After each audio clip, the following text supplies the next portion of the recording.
आप सभी को नमस्ते दोस्तों, स्वागत है मेरे चैनल पर। आइए सुनते हैं मेरे चैनल पर एक और नई कहानी।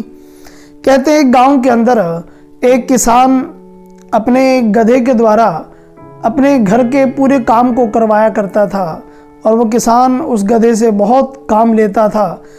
और वो भी गधा कई सालों से उस किसान के पास रहते रहते मन में ये विचार किया करता था कि हे परमात्मा, मुझे इस किसान से कब छुटकारा मिलेगा, मुझे जल्दी से इस व्यक्ति से छुटकारा चाहिए। तो कई सालों से ऐसे ही काम चलता रहा और जब भी उस किसान को कहीं छुट्टी के लिए या उस किसान को कहीं दूसरे जगह जाना होता था तो वो उस गधे को किसी दूसरे मित्र के पास छोड़ जाता था और वो मित्र इस गधे से अपनी मनमानी द्वारा अपने खेतों में काम करवाया करता था। इस प्रकार से कई वर्ष बीतते चले गए और वो गधा यूं ही मन में विचार करते करते एक दिन उसे ऐसा मौका मिला। वो किसान के घर से भाग निकला और भागते भागते उस गांव के बीच में एक बहुत बड़ा जंगल पड़ता था और उस जंगल को पार करने के बाद वो शहर पड़ता था। तो इस गधे ने ये प्रयास किया, मन में विचार करते करते वो भाग भी रहा था, विचार भी करता था कि आज तक इतने सालों से यहाँ के जितने भी व्यक्ति हैं उनमें से किसी भी व्यक्ति ने ऐसा प्रयास नहीं किया कि इस गांव से इस जंगल को पार किया जाए और पार करने के बाद उस शहर को पहुंचा जाए। लेकिन ये भागते भागते 4-5 दिन जब लगे इस पूरे जंगल को पार करने में और जंगल को पार करने के बाद वो शहर में चला गया और गांव में ये बात एक आग की तरफ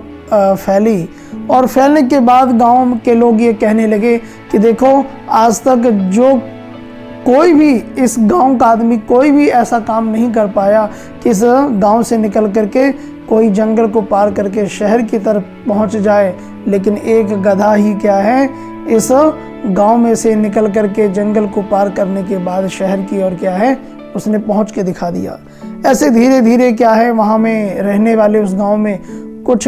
कुत्ते जो थे गांव के, वो भी उसी रास्ते को, क्योंकि हम सब जानते हैं कि जो कुत्ते होते हैं उनके अंदर सूंघने की बहुत अच्छी शक्ति होती है,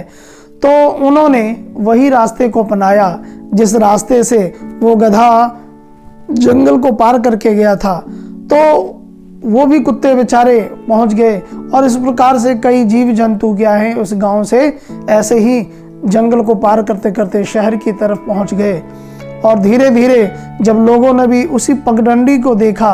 और जैसे उस रास्ते से गधा गुजरा था, कुत्ते गुजरे थे और जीव जंतु गए थे, तो थोड़े थोड़े रास्ते बन गए थे। उसी रास्ते पर चल कर कुछ गाँव के लोग भी शहर की तरफ पहुंच गए। अब उस गांव के जो पंचायत और भी जो अन्य व्यक्ति थे उन सब ने ये फैसला किया कि भाई ऐसा करते हैं, इस गांव से निकलने के बाद जो जंगल पड़ता है वो बहुत भयानक है और बहुत सुनसान पड़ता है। तो ऐसा करते हैं, जो वो छोटा सा रास्ता तैयार हुआ है जिस रास्ते से हम सब अभी जाया करते हैं, उस रास्ते को क्यों ना बड़ा करवा दिया जाए, क्यों ना उसे एक बड़े सड़क के रूप में बना दिया जाए। तो सबके सहमति के बाद शहर से कुछ इंजीनियर बुलाए गए, सड़कों के निर्माण करने के लिए कुछ व्यक्ति वहाँ से बुलाए गए। तो जब वो नाप और वो सारी जो वहाँ पर उस प्रकार से सड़क बनाने के निर्माण विधि में वो कर रहे थे, तो वहाँ का जो पंच था, जो वहाँ का मुखिया सरपंच था, उसने सवाल किया इंजीनियर से कि इंजीनियर साहब, जब ये एक छोटा सा रास्ता जिससे हम सब ने जंगल पार करने के बाद शहर की ओर पहुँचे और शहर में आप सब से हमने बात की, तो जब हमें पता है कि ये रास्ता यूं ही बना हुआ है, तो आप क्यों भला ऐसा कष्ट करते हो कि ये नक्शा तैयार कर रहे हो, एक नई सड़क का निर्माण करने के लिए आप नक्शा तैयार कर रहे हो। तो इंजीनियर ने बड़ी सुंदर बात कही। उसने कहा कि पहली बात तो ये है कि जिस रास्ते को आप बहुत नज़दीक मान रहे हो, जिस जंगल के अंदर से रास्ता बना है आप सबके द्वारा, उससे पहले तो मुझे ये बताइए कि सबसे पहले इस रास्ते की खोज किसने की थी। तो सभी ने कहा कि इस रास्ते की खोज गधे ने की थी। बोले उसके बाद गांव के कुछ कुत्ते जो हैं उसी रास्ते से इस जंगल को पार करके गए, और उसके बाद कुछ जीव जंतु, और उसके बाद धीरे धीरे क्या है इंसानों का जाना आना होने की वजह से ये रास्ता क्या है तैयार हो गया। तो इंजीनियर ने कहा कि बहुत सुंदर बात है, और इसीलिए जब ये रास्ता ही खोजा था गधे ने, तो आप अंदाजा लगा सकते हैं कि ये जो रास्ता है, तो इस रास्ते के अंदर क्या है, ये बहुत दूर का रास्ता है।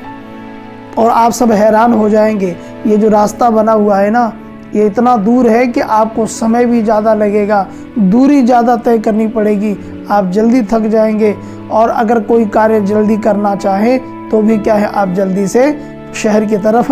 नहीं पहुंच सकते हैं। तो इसीलिए ये जो मैं नक्शा तैयार कर रहा हूँ, इससे क्या है आप सब जल्दी शहर में पहुंच सकते हैं। तो वहाँ इंजीनियर ने बड़ी सुंदर बात कही और एक बात की ओर इशारा किया,